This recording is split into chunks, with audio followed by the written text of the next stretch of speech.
प्रथम वर्ष के विद्यार्थियों, मैं आपकी हिंदी की प्रवक्ता श्रीमती सीमा, गवर्नमेंट कॉलेज बहादुरगढ़ से।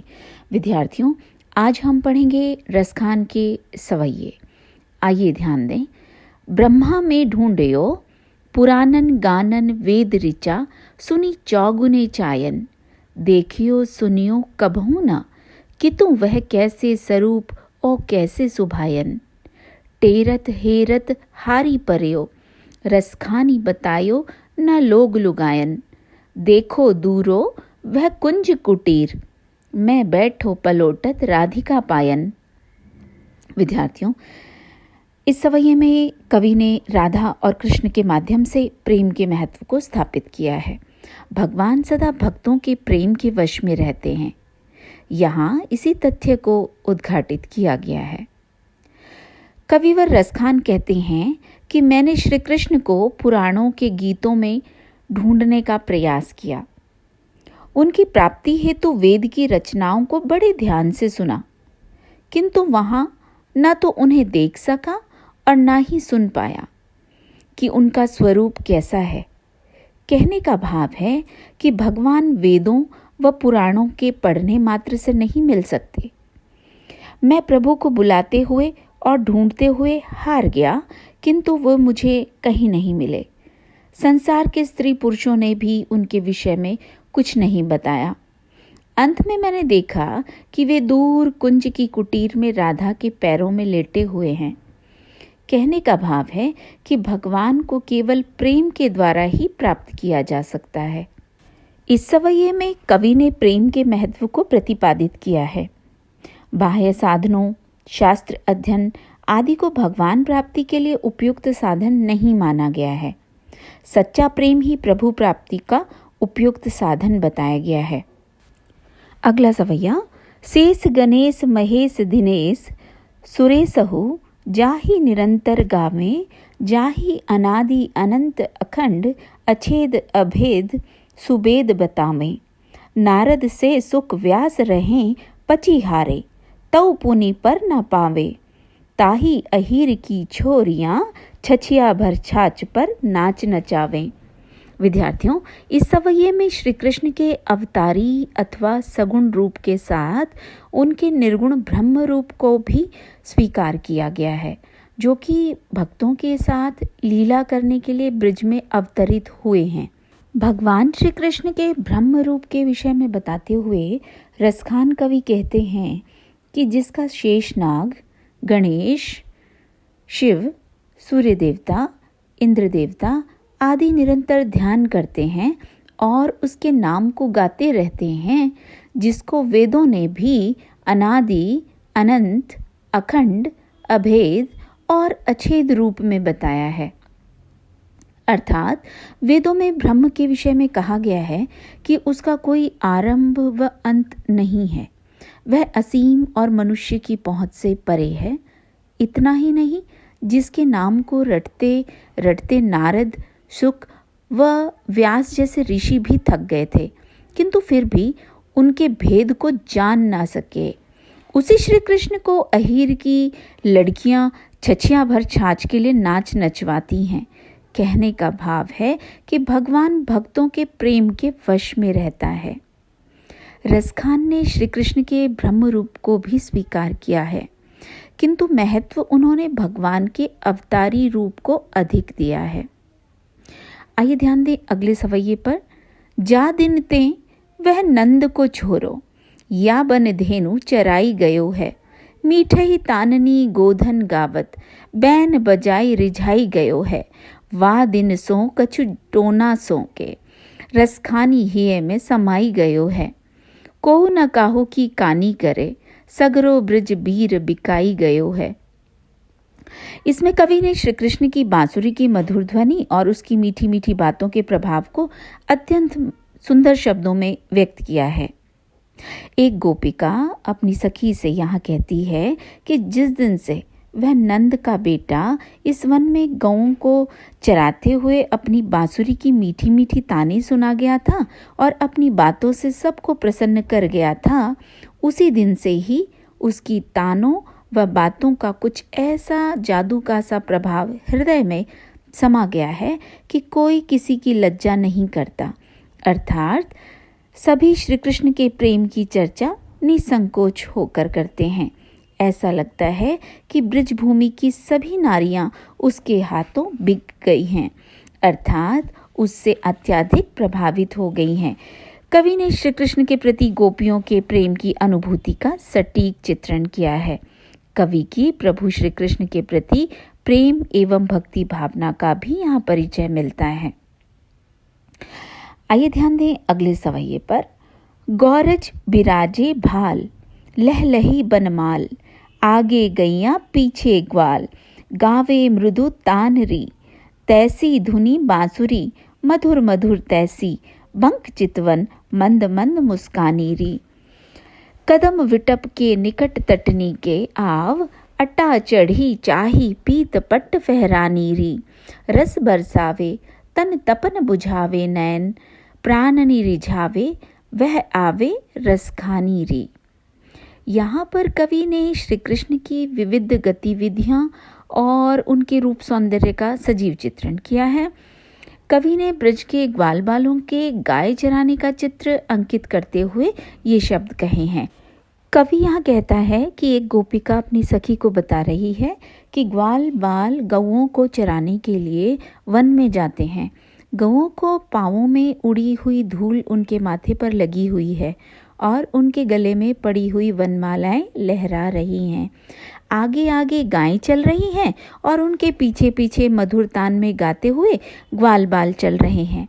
जैसे उनके गीत की मधुर धुन है, वैसे ही श्री कृष्ण की बांसुरी की ध्वनि भी अत्यंत मधुर है। वह तिरछी नजरें करके मंद मंद मुस्काता है। वह यमुना नदी के तट पर खड़े कदम के पेड़ पर बहुत ऊंचा चढ़ना चाहता है। उस समय उसके द्वारा पहने पीले वस्त्र फहरने लगते हैं। उसकी सुंदर आंखें मानो आनंद रूपी रस बरसा रही हों, जिससे शरीर की सारी तपन बुझ जाती है, अर्थात उसकी दृष्टि से बरसे रस से अपार सुख व आनंद की अनुभूति होती है। कवि रसखान कहता है कि वह रस की खान के समान श्री कृष्ण जीवन को प्रसन्न कर देता है। ग्वाल बालों द्वारा गाय चराने का यहाँ सुंदर उल्लेख किया गया है। भगवान श्री कृष्ण के रूप सौंदर्य एवं भक्त वत्सलता का सजीव चित्रण किया गया है। आइए ध्यान दें अगले सवैये पर। प्राण वही जो रहे रिझी, वापर रूप वही लिहि वाहि रिझायो। सीस वही जिन वे पर से पद, अंक वही जिन वापर सायो। दूध वही जो दुहायो री, वाही दही सु सही जो वही ढरकायो। और कहाँ लोग कहूँ रसखानी, री भाव वही जू वही मन भायो। यहाँ कवि ने गोपियों की श्री कृष्ण के प्रति अनुरक्ति का भावपूर्ण उल्लेख किया है। उनका मत है कि जीवन की सार्थकता श्री कृष्ण को अपना सर्वस्व अर्पित करने में है। एक गोपी श्री कृष्ण के प्रति अपनी प्रेम भावना को व्यक्त करती हुई कहती है कि प्राण अथवा जीवन वही श्रेष्ठ है जो श्री कृष्ण पर रीझ जाए। रूप वही श्रेष्ठ है जो श्री कृष्ण को रिझा ले। शीश वही सार्थक है जो श्री कृष्ण के चरणों को स्पर्श करे। हृदय वही उत्तम है जिसमें श्री कृष्ण के प्रति भक्ति भावना हो। दूध वही उत्तम है जिसे श्री कृष्ण ने दूहा हो, तथा दही वही है जिसे श्री कृष्ण ने गिराया हो। भाव वही उत्तम है जो श्री कृष्ण के मन को भाता हो। कविवर रसखान का कथन है कि मैं इससे अधिक और क्या कहूँ। जीवन की सार्थकता श्री कृष्ण के प्रति प्रेम व्यक्त करने में है। कवि की श्री कृष्ण के प्रति भक्ति भावना का यहाँ परिचय मिलता है। आइए ध्यान दें अगले सवैये पर। बैन वही उनको गुन गाई, ओ कान वही उन बैन सो सानी। हाथ वही उन गात सरे, अरुपाई वही जो उही अनुजानी। जान वही उन प्राण के संग, ओ मान वही जो करे मनमानी। त्यों रसखानी वही रसखानी, जो है रसखानी सो है रसखानी।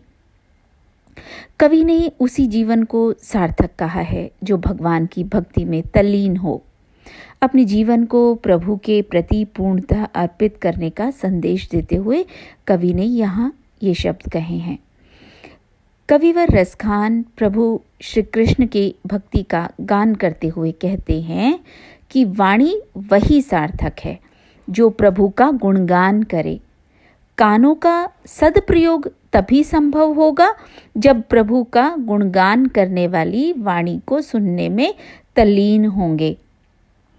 हाथ वही पवित्र माने जाएंगे जो भगवान के शरीर को स्पर्श करेंगे। इसी प्रकार पैर भी वही सही होंगे जो भगवान श्री कृष्ण का अनुसरण करेंगे। जीवन भी सही अर्थों में वही सार्थक है जो प्रभु के प्राणों के साथ लगा हो, अर्थात भगवान की भक्ति में लीन हो। मन भी वही है जो मनमानी करे। इस प्रकार रसखान कवि कहते हैं कि वे तो रस की खान हैं, अर्थात श्री कृष्ण वही जो अपने भक्तों के जीवन को आनंद से परिपूर्ण कर दें, अर्थात उनके जीवन में रस का संचार कर दे। यहाँ प्रभु भक्ति के महत्व को प्रतिपादित किया गया है। आइए ध्यान दें अगले सवैये पर। लाए समाधि रहे ब्रह्मादिक, जोगी भय पर अंत न पावे।